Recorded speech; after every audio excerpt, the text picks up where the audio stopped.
Comment rompre sans blesser son ou sa partenaire? Alors, lorsqu'on prend la décision de rompre, c'est toujours une réflexion qui a été plus ou moins mûrie dans le temps et bien évidemment, on sait qu'on va faire mal à l'autre. Alors, bien évidemment qu'il y avait des signes avant-coureurs, généralement des frictions, une distance émotionnelle, la diminution de sexe, la diminution de la complicité. Donc, même si bien souvent votre partenaire peut être surpris, il y avait des signes avant-coureurs qu'une rupture s'est tramée. La complication, c'est comment annoncer justement qu'on veut quitter une personne sans blesser celui-ci, puisque ce n'est pas le but. Vous voulez sortir de la relation parce que vous n'êtes pas heureux, ce n'est pas contre cette personne. Malheureusement, lorsqu'on décide de rompre, forcément, on touche à l'ego de l'autre, puisqu'on rejette l'autre. On lui indique inconsciemment que sa valeur n'est pas suffisante pour avoir ou continuer une relation avec nous. Et donc, vous savez très bien que lorsqu'on décide de quitter quelqu'un, on risque d'avoir des pleurs, des supplications, des négociations, et ça, ce n'est pas toujours évident à gérer.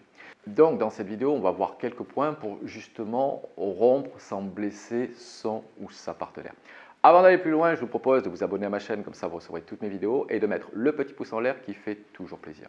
Alors, la première chose que j'aimerais vous dire, alors je sais qu'il y en a qui passent par les SMS, qui passent par le téléphone. Il me semble que lorsqu'on a eu une relation sérieuse ou engagée avec une personne, la moindre des choses et le moindre des respects, c'est d'avoir la personne en face à face. Effectivement, rompre par SMS c'est assez facile, rompre par téléphone également, mais je trouve que c'est quand même bien minimiser la relation potentiellement que vous avez eue avec cette personne. Alors, bien évidemment, sauf si vous sentez que cette personne va dégoupiller, va vous menacer, etc. Ou là, justement, c'est pour éviter cela que vous le faites comme ça. Mais si vous savez que cette personne va rester calme, va peut-être pleurer, va peut-être négocier, va peut-être supplier, mais qu'il n'y aura pas, on va dire, de problème entre vous, je vous conseille fortement de le faire en face à face. En plus, ça sera montrer une certaine considération de la relation amoureuse que vous avez pu avoir ensemble. Vous savez, je fais une petite parenthèse, mais une rupture amoureuse, c'est la destruction d'un monde, c'est la destruction d'un nous. Alors, vous, certainement, vu que vous êtes dans cette réflexion depuis un petit moment, vous vous êtes déjà réapproprié le jeu. Mais votre partenaire est toujours dans le monde du nous, et ça, il faut que vous le compreniez. C'est pour ça que ça va faire un électrochoc, c'est pour ça que les ruptures sont si difficiles, parce qu'il y a une réappropriation du jeu au détriment du nous. Le couple, c'est la construction de nous, une rupture amoureuse, c'est la réappropriation du jeu. La deuxième chose que je vous conseillerais, alors, quand je parle d'honnêteté, ça ne veut pas dire tout dire. Si vous sentez qu'il y a des choses qui vont blesser votre partenaire, il ne vaut mieux pas. Je vais prendre quelques exemples. Par exemple, tu es un mauvais coup, j'aime pas ton odeur de peau, j'aime pas ta famille, etc. Quelque chose qui serait très méchant ou qui blesserait son ego, ça, je vous déconseille de le dire. Par contre, vous devez faire preuve d'une certaine honnêteté en disant que la relation n'était plus épanouissante et en lui disant ou en mentionnant à cette personne justement quels étaient les manquements. Alors, vous n'êtes pas obligé de préciser tous les manquements, mais quelques manquements. Il n'y a rien de pire pour une personne quittée de ne pas comprendre cette rupture amoureuse. Encore une fois, je ne vous dis pas de tout dire, parce qu'il y a des choses qui ne sont pas entendables, mais de faire preuve d'une certaine honnêteté, encore une fois, par rapport à la relation amoureuse que vous avez eue avec cette personne. Bien évidemment que vous allez exclure cette personne de votre vie. Mais si elle a compté un minima dans votre vie, je pense que la moindre des choses, c'est quand même d'avoir une certaine explication sur ce qui n'allait pas justement dans la relation amoureuse. Vous savez, je fais une petite parenthèse, mais bien souvent, j'ai des hommes et des femmes en coaching qui n'arrivent pas à comprendre les causes de la séparation. Et bien souvent, c'est pour ça qu'ils n'arrivent pas à tourner la page. Alors c'est pour ça que je vous dis, vous n'êtes pas obligé de les donner toutes, mais donnez-en quelques-unes, parce qu'il n'y a rien de pire pour une personne de ne pas comprendre, parce qu'il reste entre espoir, incompréhension, et justement, tant qu'il n'a pas mis cette pièce du puzzle, justement, il n'arrive pas, ou elle n'arrive pas à tourner la page, parce qu'il reste beaucoup de questionnements et d'incompréhension quant à cette relation amoureuse. Un autre point que j'aimerais évoquer avec vous, c'est vous préparer à faire preuve d'empathie. Il est fort à parier que la personne en face ne sabre pas le champagne, ne vous dise pas « check, viens, on va se boire un coup ». Non, vous allez avoir une personne pour qui cette décision est certainement difficile, peut-être même brutale. Donc, vous allez devoir faire preuve d'empathie. Ça ne veut pas dire forcément consoler cette personne, mais comprendre que voilà, cette personne va forcément être triste et va mal vivre justement ce moment. D'ailleurs, préparez-vous-y, il va y avoir certainement une durée de digestion. Cette personne-là, malgré l'annonce de la séparation, dans les quelques jours qui vont suivre la séparation, il est fort à parier que cette personne veuille être encore en contact avec vous.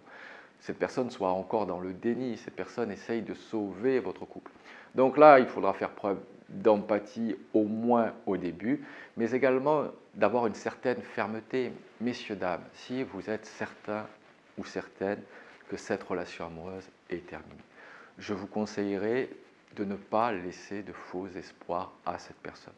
Lui dire que vous avez vécu une très très belle relation, que bien évidemment que cette personne a compté pour vous, mais que maintenant vos chemins vous séparent et que vous souhaitez le meilleur. J'insiste sur le fait de ne pas laisser de faux espoirs parce que bien souvent c'est la facilité, on laisse une porte un peu entrouverte en se disant bon cette personne, voilà, elle va finir par comprendre. La problématique c'est qu'en laissant de l'espoir à cette personne, plus en plus sans avoir mentionné les raisons de la rupture, eh bien, cette personne ne pourra pas tourner la page, cette personne ne pourra pas faire ce deuil amoureux.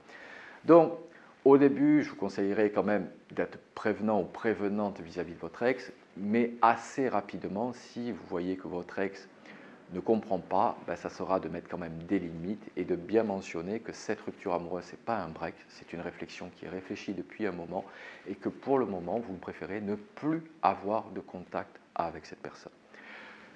Rien n'empêche que d'ici quelques temps, cette personne puisse reprendre contact avec vous et vous aussi. Mais en tout cas, dans l'immédiat, pour la reconstruction de cette personne, vous savez, des fois, il vaut mieux couper court d'un coup. Alors, je vous l'accorde, ça va faire très mal. Mais il vaut mieux parfois une rupture sec qu'une rupture de longue traîne où on met quelques semaines, quelques mois en s'en remettre. Parce que finalement, il y a toujours l'espoir potentiel que cette séparation n'est pas définitive. Allez, messieurs, dames, je compte sur vous. Je sais que ce moment n'est pas très agréable. Préparez-vous-y, faites preuve d'empathie. Comprenez la tristesse de cette personne. Également, je suppose que si vous avez mûri cette réflexion, c'est que vous pensez que c'est la meilleure décision pour vous. Donc, n'ayez pas peur de cela. Bien évidemment que vous allez rendre triste une personne, mais c'est votre bonheur prioritairement. J'ai envie de vous dire, la personne, elle peut changer pour revenir. Elle peut travailler sur les manquements de la relation. Parfois, vous savez, dans une relation, eh bien, la vie vient fracasser la relation entre les problèmes d'argent, les enfants, l'éducation, peut-être tout un tas de fatigues qui peut s'accumuler autour de la relation amoureuse qui fait que parfois, eh bien, on est un peu moins attentif sur le couple et on se laisse un petit peu porter par la vie. Une rupture peut être parfois un électrochoc pour certaines personnes. Alors, si c'est le cas de votre ex, tant mieux. Si ce n'est pas le cas, gardez quand même une bienveillance vis-à-vis de votre ex et je vous dis, fermez la porte définitivement afin de ne pas laisser d'espoir à cette personne. Allez, messieurs, dames, je compte sur vous. Si vous avez besoin, n'hésitez pas à prendre une séance coaching. Le lien est dans la description. Abonnez-vous à ma chaîne pour recevoir toutes mes vidéos et je vous dis à très bientôt avec James Lee.